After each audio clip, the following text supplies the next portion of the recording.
Alright, welcome to my religious life video blog. So here's the observation of this one for your information, because everything else seems so civilized about the 7th Sunday of Epiphany. And here's, Luke chapter 6. I can go on and on for these chapters of Bible scriptures of Luke. For us we concerned, so here it is. Says on let's see. Oh yes, Luke chapter 6 verses 27 through 38 says,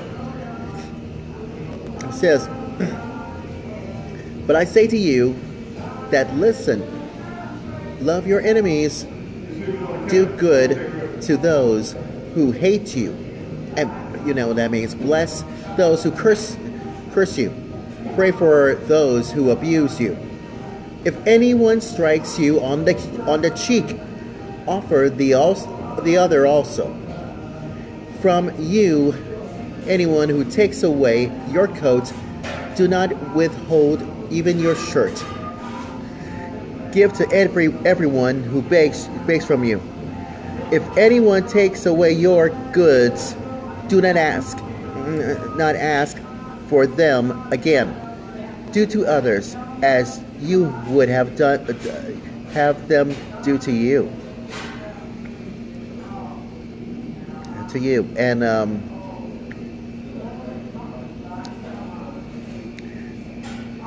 you know what that means. If you love those who love you, what credit is that to you? Even sinners love those who love them. If you do good to those who do good to you, what credit is that to you? For even sinners do the same. If you lend to those from whom you hope to receive, what credit is that to you? Even sinners lend to sinners to receive as much again. But love your enemies. And here we go. Love your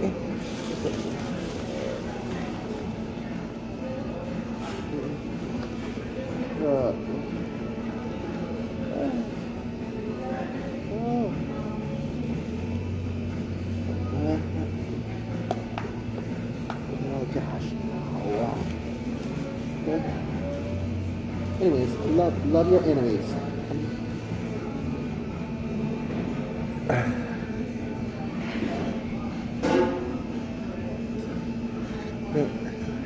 Love your where was I? Oh yes, love your enemies.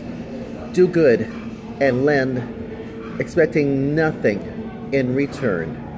Your reward will be great, and you will be children of the Most High, for He is kind to the ungrateful and the wicked. Be merciful, just as your Father is merciful." What about judging others? I'll tell you what judging others really means. It means that on verse 37 says, "Do not judge, and you will not be judged. Do not condemn, and you will not be condemned. Forgive, and you will be forgiven." And yes, give, and it will be given to you. A good measure, pressed down, shaken together, running over, will be put into your lap. The measure you will give will be the measure you get back. So here's my observation for you. If you even know what I'm saying on the Gospel of Luke chapter 6 verses 27 to 38. So here's why. Because all the workplaces could be experienced conflict.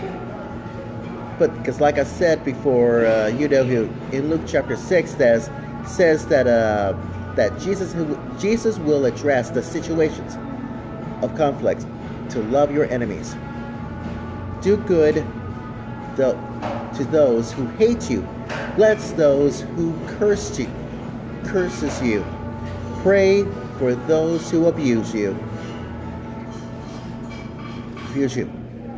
And that means Luke is leaving no doubt at all that this is a teaching for the economic world. For he especially try to relate it to you guessed it, lending money. Lend to your enemies, and it's expecting nothing in return. And this doesn't seem like a viable, you guessed it, commercial lending strategy, but perhaps we can understand this.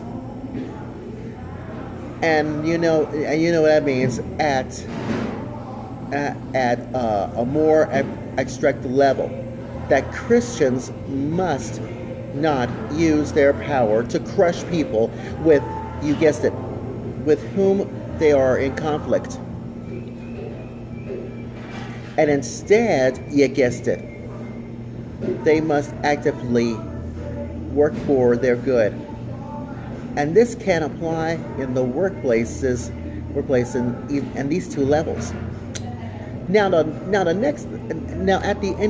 the end of this individual level, and it means that we must work for the good of those with whom we are in conflict.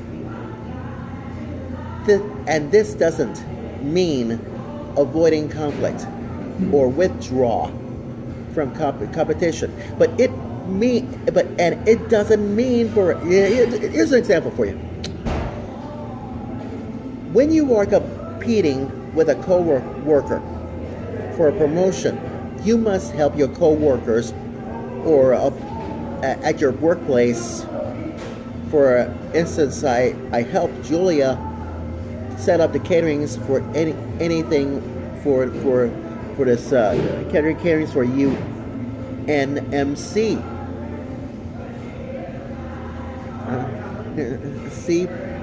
Students. And you know why? Because space be nice to people. It competes with, you guessed it, co-workers and all that stuff.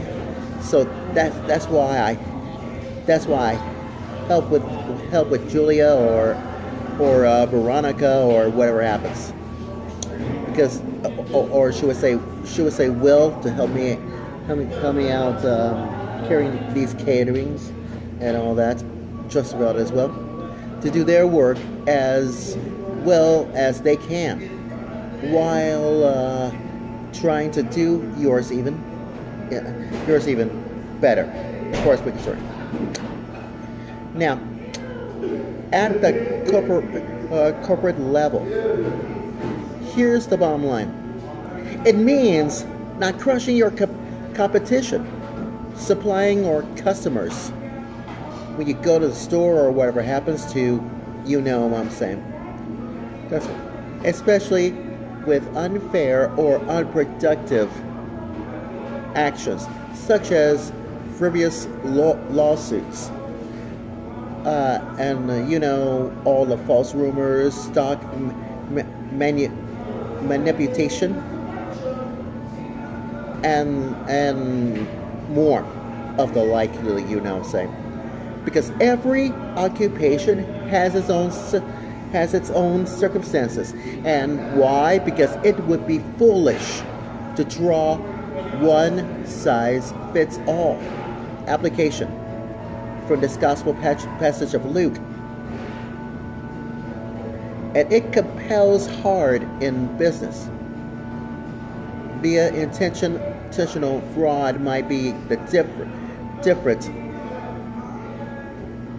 from their, you guessed it, competing hard in basketball. Yeah, except Kevin Durant has no clue. Kevin Durant or Kyrie Irving or anyone else. They use Stephen A. Smith. Especially you, Max Kellerman. You don't even know it.